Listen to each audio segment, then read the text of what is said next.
പൊതുപരീക്ഷാ ഭേദഗതി ബില്ലിൽ ലോക്സഭയിൽ പരസ്പരം കടന്നാക്രമിച്ച് കേന്ദ്ര സർക്കാരും പ്രതിപക്ഷവും വോട്ടും ക്ഷേത്ര സംഭാവനയുമൊക്കെ കൊള്ളയടിക്കുന്നവർ എങ്ങനെ ചോദ്യപേപ്പർ ചോർച്ച തടയുമെന്നായിരുന്നു പ്രതിപക്ഷത്തിന്റെ പരിഹാസം. अपनी अकड़ का इलाज कीजिए, अपने वादों पर अमल कीजिए. आपके शासन में हमने बड़ी बड़ी चोरियां देखी हैं. चुनाव में वोटों की चोरी, राम मंदिर में चंदा की चोरी, आपके उद्योगपति मित्रों द्वारा देश की संपत्ति की चोरी, किसानों की जमीन की चोरी. लेकिन सबसे बड़ी चोरी, हाँ ठीक है, सबसे बड़ी चोरी तब हुई. कहिए बोलिए.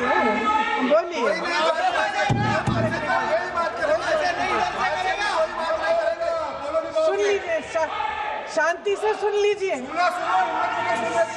अध्यक्ष महोदय, जो लोग चढ़ावा चोरी नहीं बचा पाए,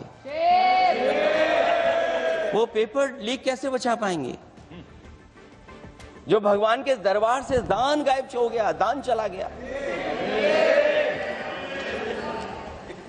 वो लोग पेपर लीक बचाएंगे? किस कानून को, जो कानून पहले बनाया उसी कानून का संशोधन करके लेके आए हैं?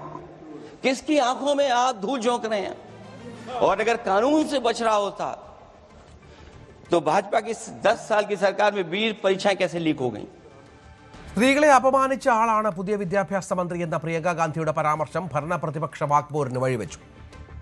UPA സർക്കാരിന്റെ കാലത്തെ ചോദ്യപേപ്പർ ചോർച്ചയും BJP ഇതര സർക്കാരുകൾ ഭരിക്കുന്ന സംസ്ഥാനങ്ങളിലെ ചോദ്യപേപ്പർ ചോർച്ചയും ആയുധമാക്കിയായിരുന്നു ഭരണപക്ഷ അംഗങ്ങളുടെ പ്രതിരോധം. अब ये जो एग्जामिनेशन को लेकर के तरह तरह की वारदातें होती रही या पेपर लीक भी होता रहा, ये केवल किसी एक प्रदेश या एक प्रांत तक सीमित नहीं रहा. ऐसा पहले भी होता था.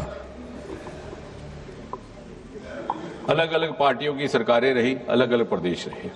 ബില്ല് ചർച്ച ചെയ്യുമ്പോൾ പ്രധാനമന്ത്രിയും ആഭ്യന്തരമന്ത്രിയുടെയും അസാന്നിധ്യം പ്രതിപക്ഷം ചോദ്യം ചെയ്തു. Important piece of legislation has brought to address the concern of the students of this country and youth of this country.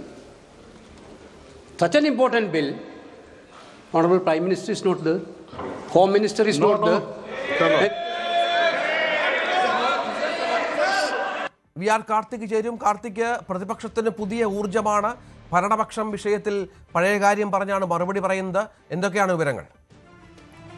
Ranjith, തുടർച്ചയായ 6 ദിവസമാണ് നീറ്റ് പരീക്ഷാ ചോദ്യപേപ്പർ ചോർച്ചയും ഒപ്പം വിദ്യാർത്ഥികൾക്കെതിരായ പോലീസ് നടപടിയും ചൂണ്ടിക്കാട്ടിയുള്ള പ്രതിപക്ഷ ബഹളത്തിൽ പാർലമെന്റ് സ്തംഭിച്ചത്. ഇന്ന് ഒരിടവേളയ്ക്ക് ശേഷം പാർലമെന്റിൽ പൊതുപരീക്ഷാ ഭേദഗതി ബില്ലിൽ ചർച്ച നടക്കുകയാണ്. 2 മണിക്ക് ആരംഭിച്ച ചർച്ച 4 മണിക്കൂർ പിന്നിടുന്നു. ഭരണ പ്രതിപക്ഷ അംഗങ്ങൾ തമ്മിൽ ശക്തമായ വാദപ്രതിവാദമാണ് ഈ വിഷയവുമായി ബന്ധപ്പെട്ട് ഉന്നയിക്കുന്നത്. പ്രധാനമായും പ്രതിപക്ഷത്ത് നിന്ന് സംസാരിച്ചത് പ്രിയങ്ക ഗാന്ധി MP ആണ്. പ്രധാനമന്ത്രിയെയും ആഭ്യന്തരമന്ത്രിയെയും അതോടൊപ്പം തന്നെ നിലവിലെ വിദ്യാഭ്യാസ സമ്പ്രദായത്തെയും ഒക്കെ രൂക്ഷമായി വിമർശിച്ചുകൊണ്ടുള്ള പ്രസംഗമാണ് പ്രിയങ്ക ഗാന്ധി നടത്തിയത്.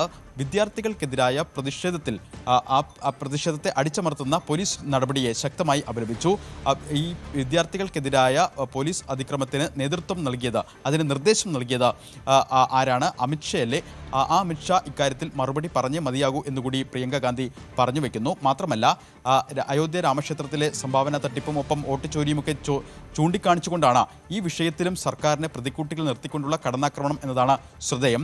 നേരത്തെ പ്രതിപക്ഷത്തെ മറ്റ് കക്ഷികളും സമാനമായ രീതിയിൽ തന്നെയാണ് സംസാരിച്ചത്. ഇതിനിടെ പ്രിയങ്ക ഗാന്ധിയുടെ ഒരു പരാമർശം, അത് നിലവിലെ വിദ്യാഭ്യാസ മന്ത്രി, കേന്ദ്ര വിദ്യാഭ്യാസ മന്ത്രി പ്രഹ്ലാദ് ജോഷിക്കെതിരായ പരാമർശമാണ് ഭരണ പ്രതിപക്ഷ വാക്പോരിന് വഴിവെച്ചത്.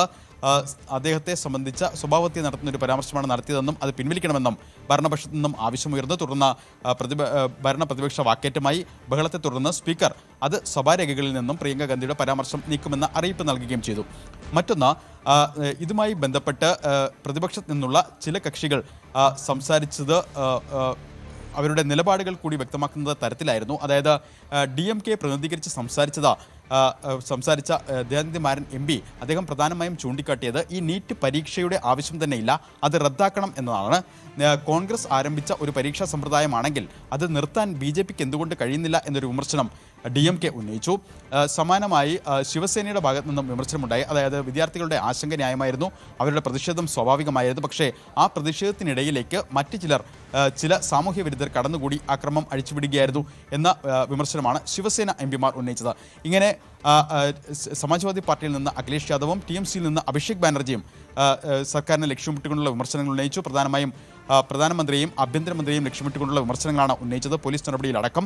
എന്നാൽ ചർച്ച 4 മണിക്കൂർ പിന്നിടുമ്പോഴും ലോക്സഭയിൽ പ്രധാനമന്ത്രിയോ അതോടൊപ്പം തന്നെ ആഭ്യന്തരമന്ത്രിയോ ഈ ചർച്ചയുടെ ഭാഗമാകുന്നില്ല എന്നതാണ് ശ്രദ്ധേയം. 6 മണിക്കൂറാണ് ചർച്ച നിശ്ചയിച്ചിരിക്കുന്നത്. അത് 10 മണിക്കൂർ വരെ തുടരാൻ സന്നദ്ധമാണ് എന്ന് കേന്ദ്രമന്ത്രി കിരൺ റിജിജുവും അറിയിച്ചിട്ടുണ്ട്. അതായത് ഈ ചർച്ചയ്ക്കൊടുവിൽ ഭരണപക്ഷത്ത് നിന്ന് മന്ത്രി മറുപടി പറയും.